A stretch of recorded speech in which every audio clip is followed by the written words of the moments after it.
Morning friends, आज मैं पढ़ाने जा रही हूँ एमए सेकेंड सेमेस्टर का जो सोशोलॉजी का पेपर सेकंड है उसकी टॉपिक मैं पढ़ाने जा रही हूँ।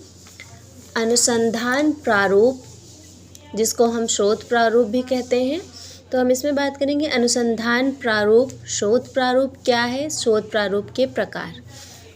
तो इस वीडियो में हमने से बात की है कि उसका अर्थ क्या है और परिभाषा क्या है, ठीक है। और जो हम नेक्स्ट वीडियो बनाएंगे उसमें जो है उसके आगे की बात हम करेंगे।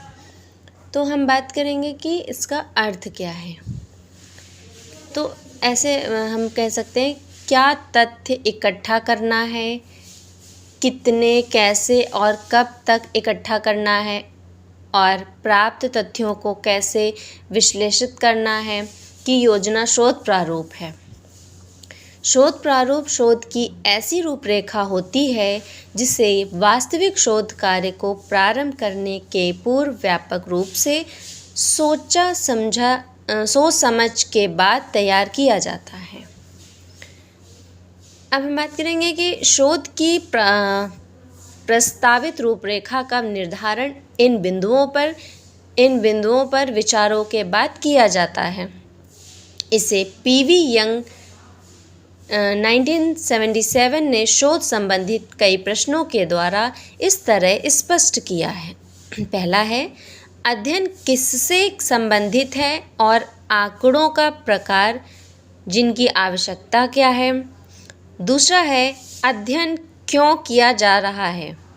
तीसरा है, वांछित आंकड़े कहाँ से मिलेंगे।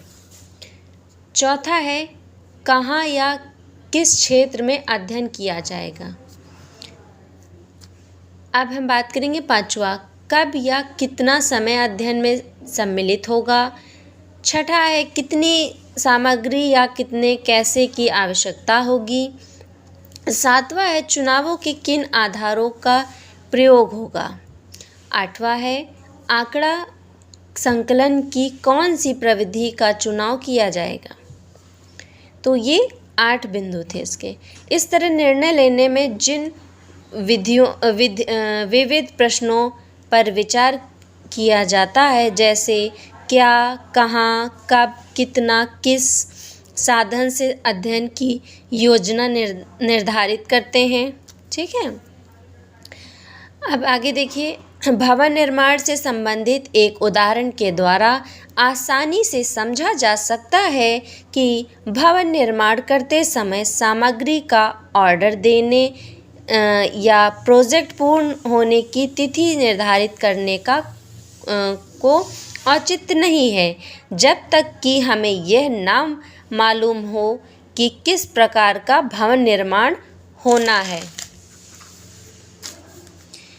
पहला निर्णय यह करना है कि क्या हमें अति ऊंचे कार्यालय भवन की या मशीनों के निर्माण के लिए एक फैक्ट्री की, एक स्कूल, एक आवासीय भवन या एक कई खंडों वाले भवन की आवश्यकता है।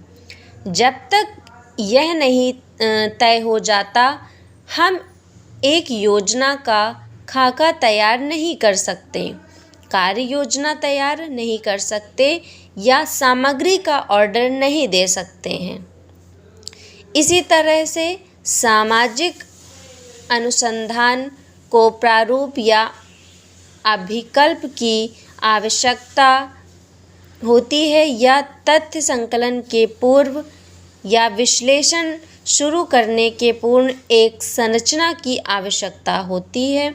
एक शोध प्रारूप मात्र एक कार्य योजना नहीं है, यह प्रोजेक्ट को पूर्ण करने के लिए क्या करना है कि कार्य योजना का विस्तृत विवरण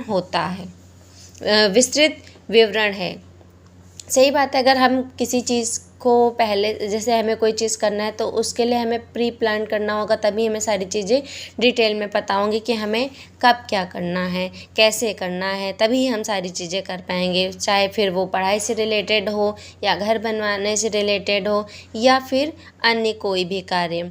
अब हम बात करते हैं परिभाषा की। तो पहली परिभाषा है जिन्होंने FN कर्लिंगर ने दिया है। ये कहते हैं शोध प्रारूप अनुसंधान के लिए कल्पित एक योजना, एक संरचना तथा एक प्रणाली है जिसका एकमात्र प्रयोजन शोध संबंधित प्रश्नों का उत्तर प्राप्त करना तथा प्रसरणों का नियंत्रण करना होता है। दूसरे पे हम बात करते हैं पीवी यंग के द्वारा क्या, कहाँ, कब, कितना, किस तरीके के संबंध में निर्णय लेने के लिए किया गया अध्ययन की योजना या अध्ययन प्रारूप का निर्माण करता है। तीसरा है R.L. एकॉफ। देखिए ये क्या कहते हैं, निर्णय लिए जाने वाली परिस्थिति उत्पन्न होने के पहले ही निर्णय होने की प्रक्रिया को प्रारूप कहते हैं। तो धन्यवाद, इतनी ही वीडियो मैंने आज बनाई है। इसके आगे की वीडियो मैं नेक्स्ट पार्ट में बनाऊंगी।